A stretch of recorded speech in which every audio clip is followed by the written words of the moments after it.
এখনই সাবস্ক্রাইব করে ফেলো তোমাদের নিজেদের এডুকেশনাল চ্যানেল অনলি ওয়ার্কসকে। নবম শ্রেণীর একটা অতি গুরুত্বপূর্ণ বিষয়, অর্থাৎ তোমাদের এই ওয়েস্ট বেঙ্গল বেঙ্গলি বোর্ডে যে সকল ছাত্রছাত্রীরা ক্লাস 9-এ পড়ছো, এর পরের বারে পরীক্ষা দেবে অর্থাৎ উঠবে অথবা এবছরই পরীক্ষা দেবে, তাদের জন্য একটা কিন্তু গুরুত্বপূর্ণ বিশ্লেষণধর্মী কবিতা নিয়ে চলে এসেছি। অর্থাৎ বিশ্লেষণ করব সেই কবিতাটা। তোমরা সকলেই জানো নোঙর কবিতা। নোঙর কবিতার হচ্ছে গিয়ে আজকে বিশ্লেষণ হবে। সুতরাং দেরি না করে চলো শুরু করে দিই আজকের মূল আলোচনা। তার আগে এখনও যারা চ্যানেলটিকে সাবস্ক্রাইব করোনি এখনই সাবস্ক্রাইব করে নাও। তা চলো শুরু করে ফেলি আজকের মূল আলোচনা। প্রথমেই আমরা জানবো কবি পরিচিতি সম্বন্ধে।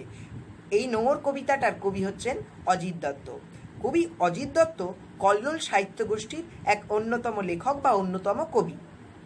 কবি অজিত দত্তর সঙ্গে বুদ্ধদেব বসু একটি পত্রিকা সম্পাদনা করত, অর্থাৎ সেই পত্রিকাটার নাম ছিল কি প্রগতি। প্রগতি নামক পত্রিকাটা কিন্তু তারা দুজনে মিলে সম্পাদনা করত। এই যে আমাদের অজিত দত্ত পড়ব, এই একজন খ্যাতনামা লেখক ছিলেন অজিত দত্ত। তার লেখা বিভিন্ন কাব্যগ্রন্থ আছে, যেমন নষ্টচাঁদ, পাতালকন্যা প্রমুখ। কিন্তু এইবার আরেকটা জিনিস সম্বন্ধে আমাদের মাথায় রাখতে হবে, এই যে কবিতাটা নোঙর কবিতাটা, এটা কোন কাব্যগ্রন্থের অন্তর্গত? এটা কবির শেষ কাব্যগ্রন্থ সাদা মেঘ কালো পাহাড় কাব্যগ্রন্থের অন্তর্গত। সাদা বানানটা লিখবে তার অবশ্যই আকার দয়াকার, সেই সাদা। ওকে, তাহলে সাদা মেঘ কালো পাহাড় কাব্যগ্রন্থের অন্তর্গত নোঙর কবিতাটা আজকের আমাদের মূল পাঠ্য। আমরা পড়ে নিলাম কবি পরিচিতি সম্বন্ধে, জেনে নিলাম কবি পরিচিতি সম্বন্ধে। এইবারে সোজাসুজি চলে যাব আমাদের পাঠ্যাংশের বিষয়বস্তু, নামকরণ এবং অন্যান্য অর্থগুলোতে। তা দেরি না করে চলো শুরু করে দেওয়া যাক। নোঙর। নোঙর কিন্তু এখানে একটা রূপক কবিতা।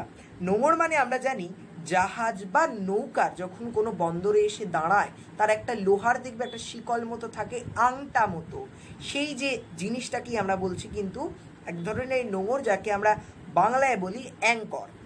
এইবার একটা জিনিস মাথায় রাখবে, এই নোঙর কিন্তু জাহাজ বা তরী যখন বন্দর বা সমুদ্র তটে এসে ওই নোঙর ফেলে দেয়, তখন সেটাকে বলা হচ্ছে গিয়ে বন্ধন হচ্ছে, অর্থাৎ শিকলটা তার সঙ্গে বেঁধে যাচ্ছে, তার ফলে জাহাজ বা সেই তরীটা কিন্তু সেই জায়গাটায় খুব ভালোভাবে আটকে যাচ্ছে, দাঁড়িয়ে যাচ্ছে।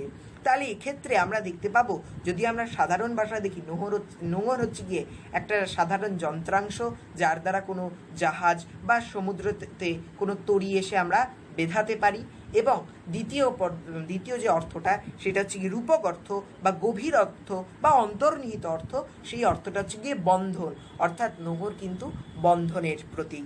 এবার কোন বন্ধন, কার সাথে বন্ধন, তাই আমরা পড়বো কিন্তু এই কবিতায় নোঙর। আমার সামনেই কিন্তু বইটা তোমাদের খোলা আছে ক্লাস 9-এর। তাহলে চলো শুরু করে দিই আজকের কবিতার পাঠ্যে। পাড়ি দিতে হবে দূর সিন্ধু পারে, নোঙর গিয়েছে পড়ে তটের কিনারে। সারা রাত মিছে দাঁড় টানি, মিছে দাঁড় টানি। একটা জিনিস মাথায় রাখতে হবে, কল্লোল সাহিত্য গোষ্ঠীর কবিতারা কিন্তু একটু অন্যরকম ভিন্নধর্মী এবং রূপক অর্থ তথা গভীর অর্থ, অন্তর্নিহিত অর্থের ওপর কবিতা লিখতে বেশি পছন্দ করে, রাইট? তাহলে আমরা দেখো প্রথমেই জেনে নিই, পাড়ি দিতে হবে অর্থাৎ বেরিয়ে পড়তে হবে। কোথায় পাড়ি দেওয়া? মানে সমুদ্রে বা জলভাগ অংশে বলা হয় পাড়ি দেওয়া, সচরাচর ব্যবহৃত হয় পাড়ি দেওয়া কথাটা, অর্থাৎ ভয়েজ, যাকে আমরা ইংলিশে বলি। তাহলে পাড়ি দিতে হবে দূর সিন্ধু পারে। এক্ষেত্রে কিন্তু সিন্ধু নদের কথা বলা হয়নি, এক্ষেত্রে বলা হয়েছে সমুদ্রের কথা। সিন্ধু কথার আরেক অর্থ কিন্তু সমুদ্র, তোমরা অনেকেই জানো, যারা জানো না তারা জেনে নাও। অর্থাৎ পাড়ি দিতে হবে দূর সমুদ্র পারে, নোঙর গিয়েছে পড়ে তটের কিনারে। সারা রাত মিছে দাঁড় টানি, মিছে দাঁড় টানি। আগে আমি বাহ্যিক অর্থটা বলে নেব, সব শেষে আমি অন্তর্নিহিত অর্থটা বোঝাবো, কেমন? তারপরে দেখো, জোয়ারের ঢেউগুলি ফুলে ফুলে ওঠে। একটা সুন্দর সি ভয়েজ, অর্থাৎ সমুদ্র যাত্রার বিবরণ দিচ্ছেন কবি, কিন্তু সেই সমুদ্র যাত্রাতে কবি কিন্তু সামিল হতে পারছেন না। কবির মনে একটা রোম্যান্টিক চেতনা, একটা রোম্যান্স, একটা ওটাকে আমরা যেটাকে ভালো ভাষায় বলবো প্রিয়তমা বা প্রিয়তমর প্রতি যে আকর্ষণ বা সংসারের মায়াজাল ছেড়ে বেরিয়ে পড়ার একটা উদ্দেশ্য, বা জীবনের মায়াজাল ছেড়ে বা এই নোঙরের যে বন্ধন থেকে মুক্ত হওয়ার একটা গভীর আকাঙ্ক্ষা ফুটে উঠেছে কবির মনে। তাহলে দেখো, জোয়ারের ঢেউগুলি ফুলে ফুলে উঠছে, যেই সমুদ্রের যে জোয়ার আসছে, ঢেউগুলো যেন বিশাল আকার নিচ্ছে, এ তরিতে মাথা ঠুকে সমুদ্রের দিকে তারা ছোটে। অর্থাৎ সমুদ্রের জল যখন সমুদ্র তটে আছড়ে পড়ে, তখন আমরা দেখি জলটা এসে আছড়াচ্ছে, জলটা এসে আছড়ে আবার ফিডব্যাক করছে, অর্থাৎ ফিরে যাচ্ছে। তো সেই জোয়ারের জল যখন আরও বেড়ে যাচ্ছে, তখন সেই জলের যে চলকানিটা তা আরও বেড়ে যাবে, স্রোতটা আরও বৃদ্ধি পাবে। তাহলে সেই স্রোত এসে একবার লাগছে সমুদ্র তটে, আবার বিলীন হয়ে যাচ্ছে সমুদ্রের দিকে। জোয়ার ভাটায় বাঁধা এ তরিতে মাথা ঠুকে সমুদ্রের দিকে তারা ছোটে। তারপর ভাটার শোষণ, স্রোতের প্রবল প্রাণ করে আহরণ। অর্থাৎ জোয়ার তো আসছে, কিন্তু জোয়ারের পরই হঠাৎ জলশূন্যতা দেখা যাচ্ছে, অর্থাৎ ভাটা সেই জোয়ারের ফেনিভ জলরাশিকে আকর্ষণ করে একদম শুকিয়ে দিচ্ছে, যেন টেনে নিচ্ছে। এবং স্রোতের যে প্রবল প্রাণ, অর্থাৎ স্রোতের যে সেই একটা উচ্চাকাঙ্ক্ষিত প্রাণোচ্ছলতা, সেই প্রাণোচ্ছলতাকে বাধা দিচ্ছে ভাটার শোষণ। আমার বাণিজ্য তরী বাঁধা পড়ে আছে। অর্থাৎ কবির যে বাণিজ্য তরী, অর্থাৎ যে থেকে কবি নিজের জীবিকা আহরণ করতে পারে, অর্থাৎ নিজের জীবনযাত্রায় প্রতিষ্ঠিত হতে পারে, সে কিছুতেই প্রতিষ্ঠিত হতে পারছে না। কারণ যখনই জোয়ারের ঢেউ আসছে, তখনই ভাটার সেই শোষণ সেই জোয়ারের ঢেউকে নিজের দিকে টেনে নিচ্ছে। তাই জন্য কবির বাণিজ্য তরী, কবির জীবনের তরী বাঁধা পড়ে আছে।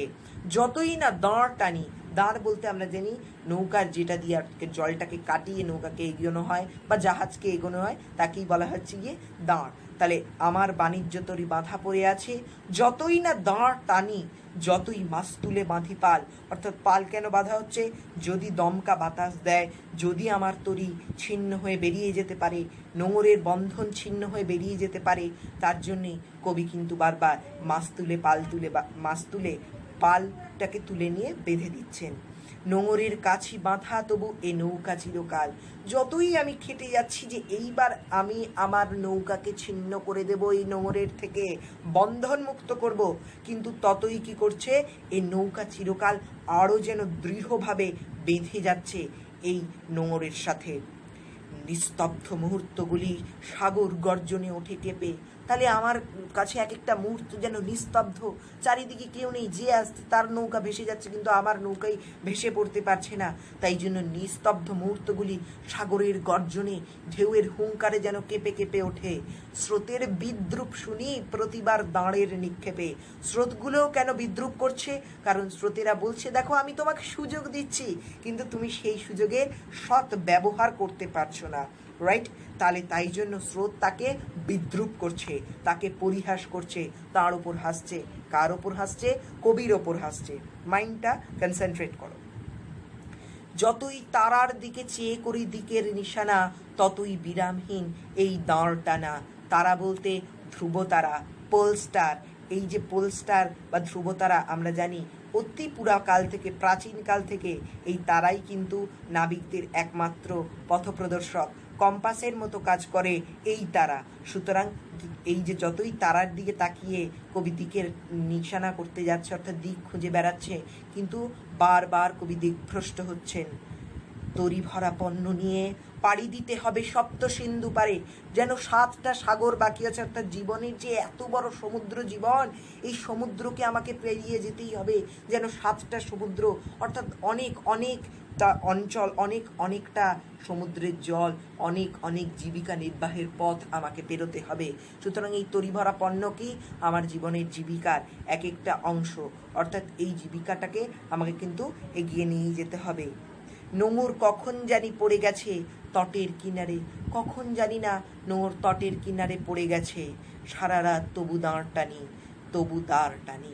অর্থাৎ এইবার আমি বইটা তোমাদের সামনে বন্ধ করে দিচ্ছি। এই যে বইটা তোমাদের বন্ধ করলাম, বই বন্ধ করে এইবার আমি বোঝাতে চাইছি সেন্ট্রাল আইডিয়া বা অন্তর্নিহিত অর্থ যেটা আছে, সেটা তোমরা বুঝে গেলেই কিন্তু তোমাদের কাছে কবিতার উত্তর লেখাটা একদম সোজা হয়ে যাবে।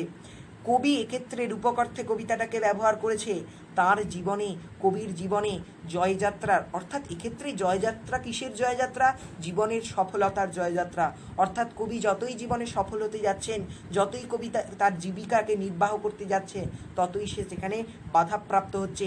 তার দূর কল্পলোকের কল্পনার যে স্বপ্ন যে আমাকে 7 সাগর পেরোতে হবে, অর্থাৎ জীবনের যে এত কটা পথ, এই এত কটা পথ পেরিয়ে আমাকে জীবনে প্রতিষ্ঠিত হতেই হবে, সেই প্রতিষ্ঠার পথে বাধা, বারবার বাধা আসছে।